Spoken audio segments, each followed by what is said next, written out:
Caramel apples are a fall staple. Something about that perfectly tart apple flavor with the sweet caramel makes this one of my favorite fall treats. I'm taking those buttery sweet flavors and adding them to a homemade hard cider. It's a unique twist on your standard cider, and above all else, it tastes so good. I'm TheBruSho, and this is TheBruSho. Let's whip up a caramel apple hard cider. One thing I love about fall is making ciders.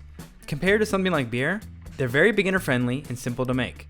I typically make my apple pie cider every year, but this year I'm switching it up, adding the flavors of that gourmet candy coated apple we all know and love into a cider. The interesting thing about this recipe is that green apple and caramel flavor can be considered off flavors, so finding a way to balance those characteristics without overdoing it is key. I want it to have notes of these flavors, but I don't want it to overwhelm the final drink. But don't worry, it won't complicate the recipe. This one's about as easy as it gets, so don't blink, you just might miss it. Now, let's jump into the recipe. I'm starting out with 1 gallon of store-bought juice. But since it's apple season, you might have some luck scoring some fresh, pressed juice at your local apple orchard. I recently took a trip to mine and picked up some cider for an upcoming recipe video. It's something I've always wanted to make. Be sure to hit subscribe so you can stick around and see what I make with it. The thing with any bought juice is that you need to make sure it doesn't have any preservatives, like sorbates, benzoates, or sulfites. This will inhibit yeast growth, and you won't have very much luck trying to get this to ferment. To start, we add the juice into the fermenter. It's always a good idea to check the juice original gravity, but in most cases, for store-bought juice, it should be about 1.050. This number determines the strength of the cider, so if you want something stronger, you can always add more sugar now. But today, I'm fine with an average strength cider. Next, add in some yeast nutrients. 5 grams of DAP and 3 grams of Fermaid O. These are to help with fermentation. They provide the nutrients needed for yeast to grow and ferment and produce minimal off flavors.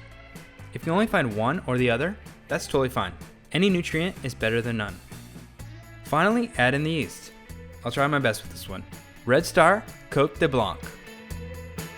It's actually a wine yeast, but I read that it makes a great cider, so I wanted to give it a shot. And in the end, I was very happy with the results.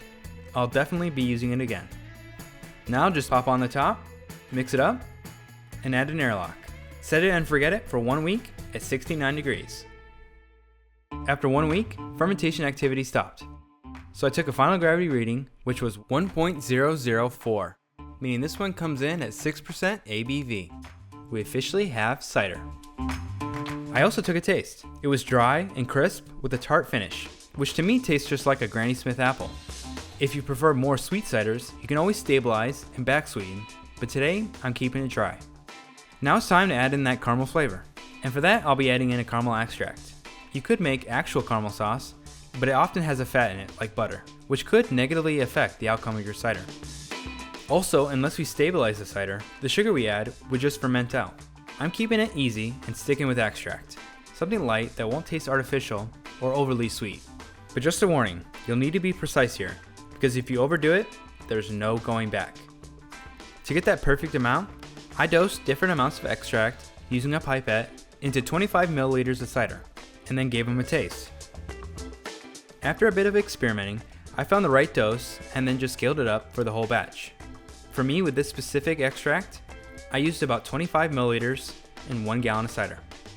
If you're bottling, I would add the extract into a bottling bucket with your priming sugar and then carefully transfer in your cider, giving it an even mix.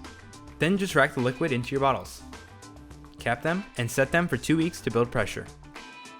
But if you're using a keg like I am today, you just add it into a sanitized keg and transfer the cider in. Close it and set the pressure. I like mine fizzy, so I'll set it to about 15 psi. That's it. Once it's carved up, it's now time to sit back and enjoy your delicious cider. First off, this cider looks beautiful. It has a white fluffy head that just sticks around forever.